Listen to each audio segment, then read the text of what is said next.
Hello and welcome to Mind, Body, Sleep, the podcast for anyone out there who wants to understand and recover from insomnia using a holistic perspective. I'm Beth Kendall, your host. Let's get started. Hello, everyone, and welcome back to the podcast. I am so happy today to be joined by another Mind, Body, Sleep graduate. Welcome, Jennifer. Thank you, Beth, for having me. Well, thanks so much for coming on. I know we've been talking about doing this show for a while, and you've had some exciting things going on, so I'm so glad we were finally able to work it out. Yes, me too. Thank you. Yeah. So I always like to start by just giving the listeners a lay of the land. How did insomnia start for you, and what was life like before you joined the mentorship?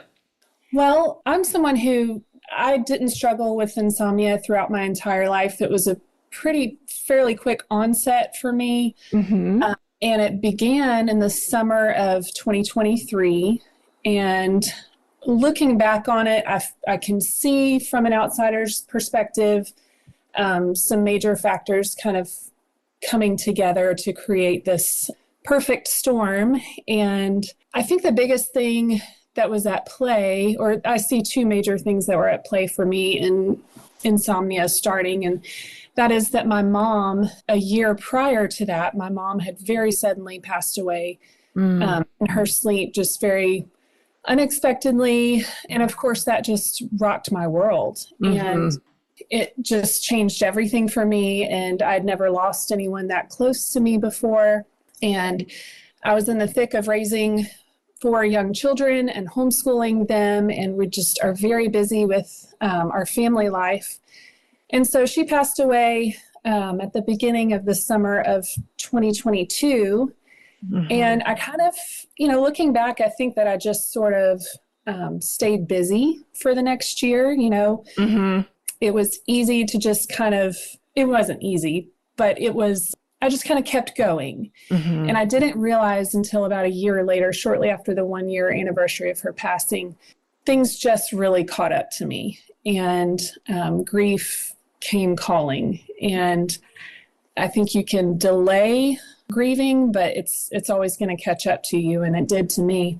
The other major factor that was at play is that, I'm a woman in her early 40s. And so my hormones are all over the place. And I had suspicions that I was perimenopausal. And I had some symptoms that were leading me to think that. And actually, when my sleep issues began, that's what I first thought. Okay, well, I'm in perimenopause. Mm-hmm. I knew that progesterone started to decline first, and that one is associated with the ability to sleep and with your anxiety levels. And so when I started having these major sleep issues at the beginning of the summer of 2023, that was where my mind first went. Mm-hmm. Things kind of got progressively worse, and I wasn't really sure what I was dealing with. I kept asking my husband, do you think this is grief, or do you think this is hormones? What is happening to me? Mm-hmm. And honestly, I think it was both that were just kind of coming at me at once. Mm-hmm. And so my sleep would just get worse and worse, and every day I would try something new to help. Okay, well, maybe I need melatonin, or I need my face in the mornings, or I need to have my husband sleep somewhere else. And literally there were times where we had a chart. We would write this chart on our whiteboard, trying to solve a murder, Yeah. You're writing down everything, trying to work out the formula for a good night's sleep. And it just wasn't happening. And so I went to a couple of providers here where I live, and I mentioned perimenopause, and I just kind of either got a blank stare, or I had another provider tell me, I think I was 40, almost 41 at the time, and another provider said, oh no, that can't be it, you're too young. Mm-hmm. And I had my blood work done, but blood work and testing your hormones is a little bit not so dependable because your hormones are all over the place on any given day. Yep. And so that for me, having doctors tell me we don't know what's wrong with you, it's not perimenopause, here, take these heavy meds, that really perpetuated so much fear for me. Like, to feel like you have this huge thing wrong with you, and then to have medical professionals tell you, like, well, we don't really know, just take this medicine. And then you start reading the side effects of the medicine and you get even more freaked out. And at the worst times, I can recall taking kind of heavy medication and getting like a couple of hours of really interrupted sleep. I felt like I was half awake the whole time and having these weird dreams. And it was just a really awful feeling to feel like no one can help me. What am I going to do? You know? Yeah. And, you know, my husband works, I'm home with the kids, we homeschool.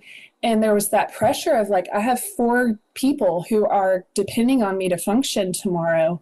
Yeah. And I don't have the option to like slip away and try to take a nap, although a nap would have never happened. I was too hyper aroused, but I just felt this pressure of like, I have to sleep because these people are depending on me and we've got things to do. And, you know, it's just the more I tried, the worse it got, you know? Yeah. And I know now that that was, of course, that's how it turned out. You know, sleep just does not respond to effort and trying to solve it like a riddle. Yeah. That's not how it works. But of course, I didn't know that at the time. And so things just kept kind of spiraling. And the more days I would go without a good night's sleep, the more anxious and panicky I would get. And I was having panic attacks. Yeah. And I would say the first turning point for me was I had seen a couple of doctors here in town and gotten those answers of, you know, I don't know what this is, but it's not perimenopause. Here, you know, take some medication. And finally, my husband and I were like, we need to call our old doctor. We used to live in Texas, and we had a family doctor there that we adored, and we trusted him so much. And so we called him, and he listened to me talk for a few minutes, and he said, well, you're not crazy. You just need progesterone. And so he wrote me a prescription. I started it that evening, and I'm telling you, immediately the panic attacks subsided. I was still anxious, but the panic attacks subsided very quickly. It was a noticeable difference in many ways, but the damage to my relationship with sleep was already done. And so I kind of look back at that whole period leading up to that moment as the sleep disruption that we talk about. You know, like you're going to have sleep disruptions in life, whether you have a baby or have surgery or move or whatever it may be. And those are normal. But this led to just a really fractured, terrible relationship with sleep. And so the progesterone was what I needed, and it helped in so many ways, and I'm still on it and I love it. But it wasn't the magic pill for sleep, because that broken relationship went beyond my hormones, and it went into, you know, not trusting this very natural process. And so that was the first turning point for me. And then the next one was finding you. And I think I found you through Instagram. I was starting to travel down the road of CBTI. And I did not get very far, thankfully, because I think I would have then had to unlearn some more things. Possibly. Yeah. And so somehow you came up in my feed, and I started looking through your Instagram page, which led me to looking through your blog. And I don't know if you'll remember this, but I reached out to you because I'd been reading your blog and I saw that you had this email course, and I reached out to you and asked you if you would send it to me all at one time. Oh, I do remember somebody asking me that. I didn't make the connection that it was you. I think I did. Yeah, I remember that. And you were so mean and said no. Yeah, I think I said no. I really am looking out for your best interest or something really like were. that. I'm just kidding. Yeah. I could say that you really were. You said something along the lines of, you know, I really don't think that's best because your brain really does need the time to assimilate this information. And, you know, and you were so right. And I hated that answer, but you were so right. Because it really does just take time. Even it when really does. Yeah. Even when you are learning all of the right things and you feel like you're making progress, it just takes time. It's not a quick fix. So. Yeah. Yeah. Well, thank you. I think you set the stage so well for this. And, I think a lot of people are going to relate to your story. And I think that we're always just doing the best we can from the level of understanding that we have. And looking back, you can really see the path, and how it led to this, association with being awake at night, or this association with not sleeping as something really bad or really hard, and how that sleep disruption with the factor, the grieving process combined with the hormonal shifting going on, and going to doctors and them not really being able to help you, and then starts the path of finding the perfect formula that you mentioned, and problem solving, and it really starting to become hardwired as a problem. And, and then getting that progesterone, which sounds like it really helped you a lot, but then still having these emotions around sleep due to these past associations that are still kind of showing up. So that all makes so much sense. Yeah. Yeah. Yeah. And what's crazy is that my onset of insomnia, I would say, took place sort of over a very short period of time. Mm-hmm. I would say that the period of time that it took for my relationship to sleep to be fractured or damaged, I would say was 2 or 3 weeks, maybe. Mm-hmm. And it took, I would say, a solid year or more to really move past that. Yeah. And, I still don't sleep perfectly. I still have nights where I doze off on the couch and then I get in bed and it takes me a couple hours to fall asleep. That doesn't happen often, but the difference is that I now see that as normal, because that's how it was before insomnia. If I fell asleep on the couch, I'd have a hard time getting back to sleep, but that was fine. It didn't bother me. I knew it was normal.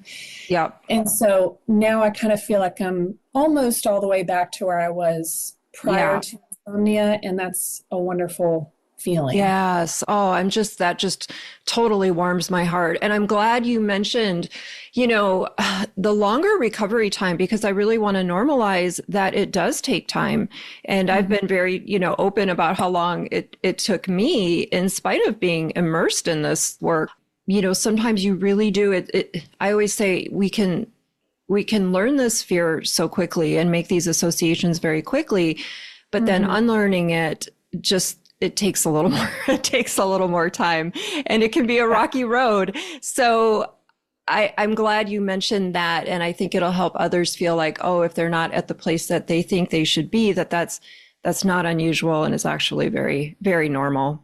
Right. And that whole year or more that I consider to be recovery for me, it's not like every night was hard. Exactly. Yes. Yeah. I would go through sometimes long periods of time where sleep would be effortless for me. And then I found, especially with like grief anniversaries, like if it was Mother's Day or the anniversary of her passing or her birthday or Christmas or anything that would, or like my dad started dating again and eventually got married again. Like there were so many opportunities where my brain would, those old fears would get brought up again of like, okay, am I going to be able to sleep? Like I'm emotionally drained. I'm emotionally distraught. Am I going to be able to sleep?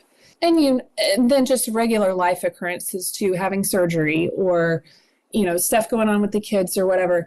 And so I would hit these speed bumps. And it's so funny because I think someone in the mentorship in the Slack group said, when you hit a speed bump, it's amazing how quickly you'll go back to feeling like you're just absolutely at square one. Yes. And I found that to be true for myself. Every time I hit a speed bump, I felt like all was lost and I was never going to sleep again. And maybe this really wasn't working for me, but then eventually I realized that even if that feeling came with the speed bump, I knew that it wasn't true, that it was just a feeling.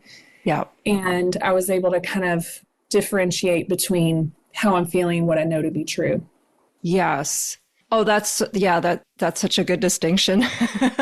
Okay, so let's go back a little bit. So you were heading down the CBTI route. You found me on Instagram. You emailed me. You wanted the whole course right away. I said no. And you did the free course, obviously. And then you came into the mentorship. And, it's a rocky road, of course. Right. And okay, so tell us more, because I know, and I want to swing back around to the speed bumps and how our minds go back to, yes, we're back at square one, all hope is lost. I'm not recovering, all the things. And walk us back up to that point, like when you first came in and how that process went for you.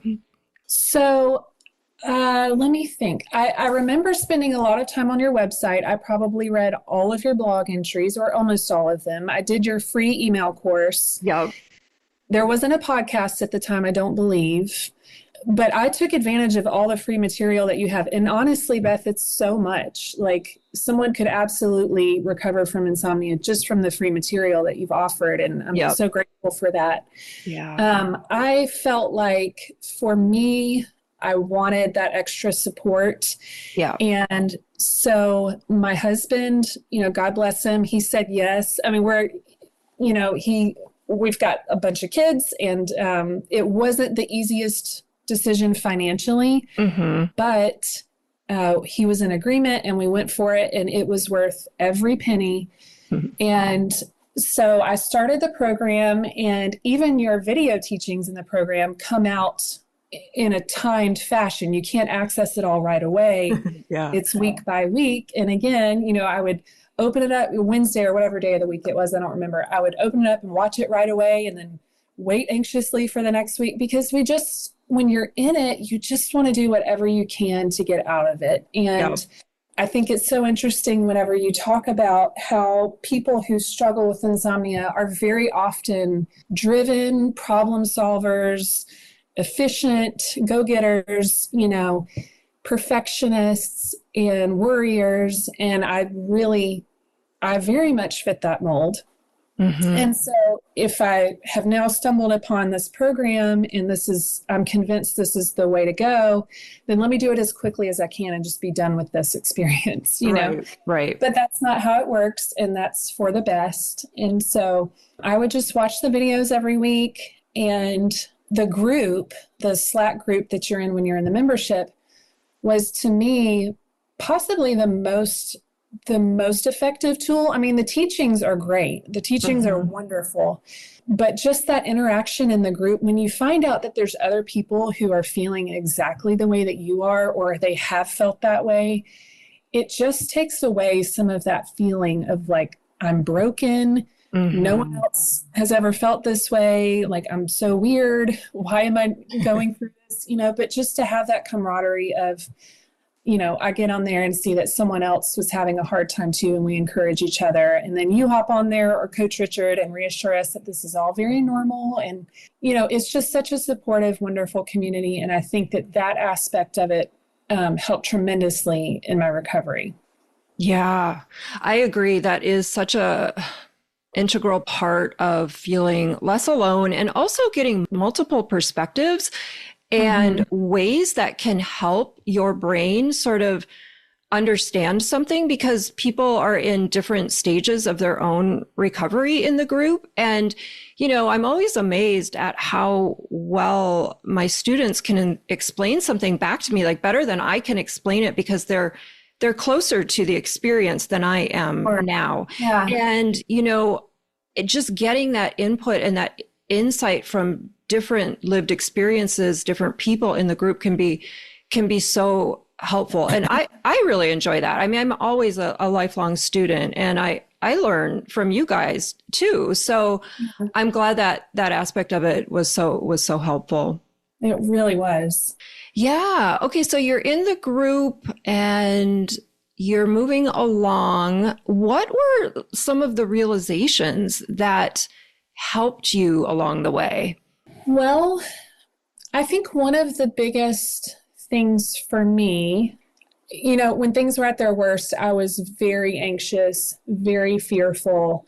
I was just kind of a mess. And that was really hard and really humbling for me, because I usually at least seem to have it together. Even if I don't, I can make it look like I have it together. Yeah. And this period of time was a time where I was falling apart, honestly. And it was humbling for me. And I just felt like my life was falling apart. And so there was a day, a doctor had prescribed some heavy meds for me. And that was really hard because I didn't even take pain meds when I had my 4 babies. Like I didn't. And so that was really hard for me to take those meds. I was very fearful about the side effects. And I just didn't like the idea of being on them and not feeling like myself. And it was just very hard for me. And there was a time where my husband looked at me and just very lovingly said, Jen, you are afraid of everything. And he was absolutely right. Like that kind of led me down a path of examining my life and realizing that I am a very fearful person, and that's not a way to live. And especially as a Christian, I felt like I'm not trusting the Lord in so many areas, and I want to trust him more. And that was a turning point for me, is realizing how much fear was calling the shots in my life. And knowing now, through working with you and seeing that insomnia is really just a fear of not sleeping, I can see now why I sort of ended up on this journey with insomnia, is because I'm fearful about a lot of things. And so that was a turning point for me, is coming to realize that, and kind of just shining the light on it, and just, and just let, insomnia is a teacher in that way. Like, it can just really show you so much about how you handle life and how you handle suffering and difficulty. And it was a big learning experience for me. Yeah, I love the way you describe that, shining a light on it. And I think insomnia does ask us to trust, Right. and it Right. does sort of show you maybe some of the ways we are being in the world that could use a little, shining the light on. And, I think that what comes from the mentorship, people join because they're having a sleep problem, but they leave with a lot more than, Absolutely. you know what I mean? It's almost Yes. impossible not to. You find yourself connecting the dots in so many other areas of your life. Right. Yes. Yes. Yeah. So, okay.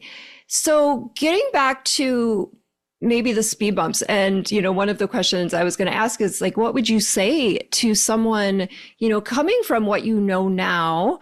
And I know as you get further and further from it, it can be almost hard to remember, like, where you were. But, what would you say to someone still on the climb, or someone going through those rough patches or speed bumps? I think I would just say, you are going to be okay. Yes. It is a hard journey.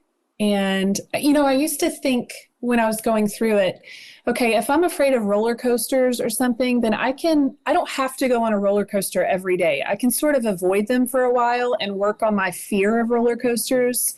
Yep. And then, like, amp myself up to go and ride one. Right. Yep. But when it's sleep and it's something that you have to do every day, it's hard to face that fear every day of, like, okay, am I going to be up all night? Am I going to get 2 hours of sleep and have to function tomorrow? And can I take that trip? Can I go out? Can I do these things? It's like something that you have to face every single day. And it gets really draining because you're physically tired too. And then you're just mentally exhausted, and it's hard, but you're going to be okay. And I remember one of the first, I'm not even sure if I joined the mentorship yet or not when this happened, but there's a pivotal moment for me where I realized, because this whole time I was like, okay, is this physical? Is it hormonal, physical? Like, I need to take a pill, or is this like mental? I was still trying to figure all of that out. And I'm someone who has to sleep with a box fan on. I've been like that my whole life. Anywhere I travel, I take my box fan with me. And so one night we had a big storm and the power went out. And so no box fans, and our kids don't sleep that great when the power goes out, and it was going to be hot. And so I remember the power went out right around bedtime that night. And I told my husband, I guess I'm just not going to sleep tonight. And I just resigned myself to it. Like I wasn't even upset. It was just a fact. Like, I'm probably not going to sleep tonight. And wouldn't you know, I slept 5 straight hours, which at that time was like miracle of all miracles to get 5 uninterrupted hours of sleep. Yeah. And I think I emailed you that shortly after. Yeah. And you were like, yeah, it's insomnia thrives on pressure. And when the pressure was off, you sleep. And so that was really eye-opening for me to see that, yes, there are some physical things at play, like my hormones, but this is really about the pressure to sleep and the fear of not sleeping. And those, we can work on those, you know? Right. So from that point on, it just became a journey of just learning to trust and learning to be okay with what is, and learning to befriend not only wakefulness, but just befriend whatever life hands you, you know? Yeah. And not feel like I have to fix it all, and just to be okay with it. Yes. Yes. Do you feel like you've gotten nicer to yourself or kinder to yourself along the way as you're noticing and maybe letting go of some of these pressure patterns? Absolutely. I hadn't thought about that in a while, but I remember talking about self-kindness. Is that what you said? Self-kindness? Yeah, that self-compassion. Yeah. Yeah. Talking about it with some people in the mentorship. And that's something that I've always been harder on myself than anybody else has ever been on me. Yeah.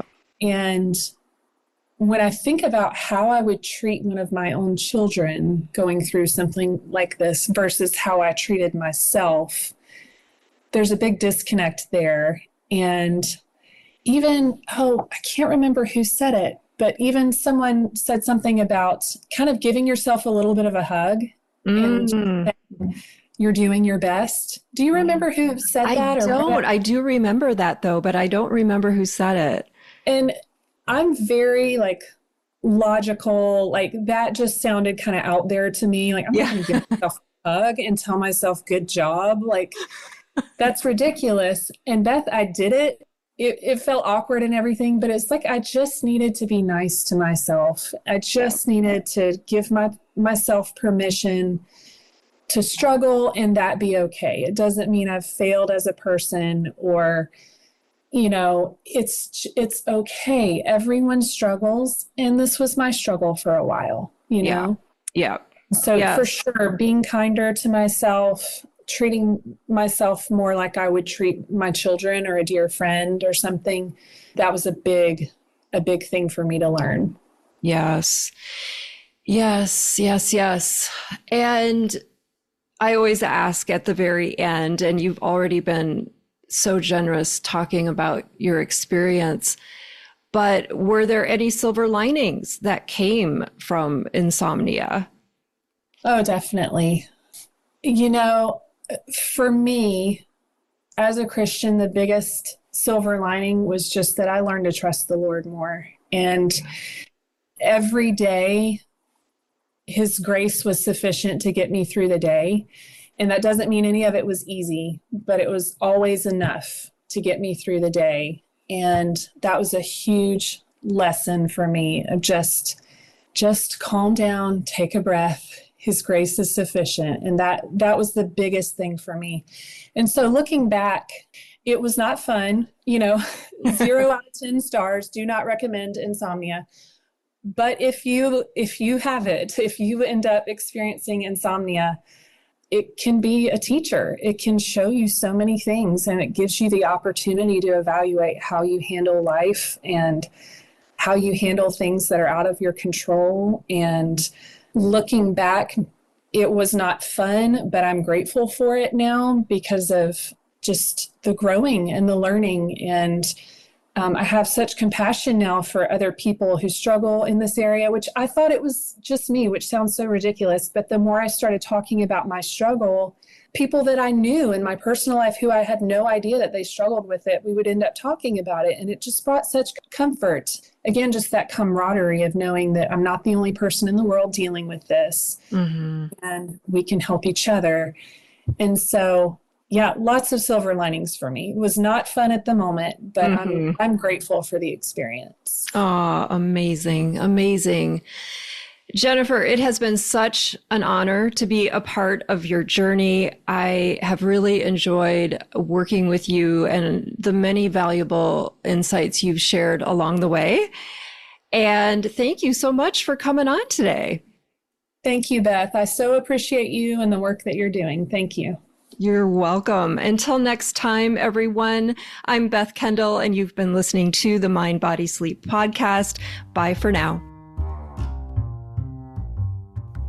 Thanks for being here today. If you love what you heard on today's episode, don't forget to hit the like button and subscribe to the podcast. And if you need more support with your sleep, join me in the Mind, Body, Sleep Mentorship. This 3-month one-on-one program will transform your relationship with sleep so you can get back to living the life that you love, free from the fear of not sleeping. Head on over to bethkendall.com for more details. I'll see you next time.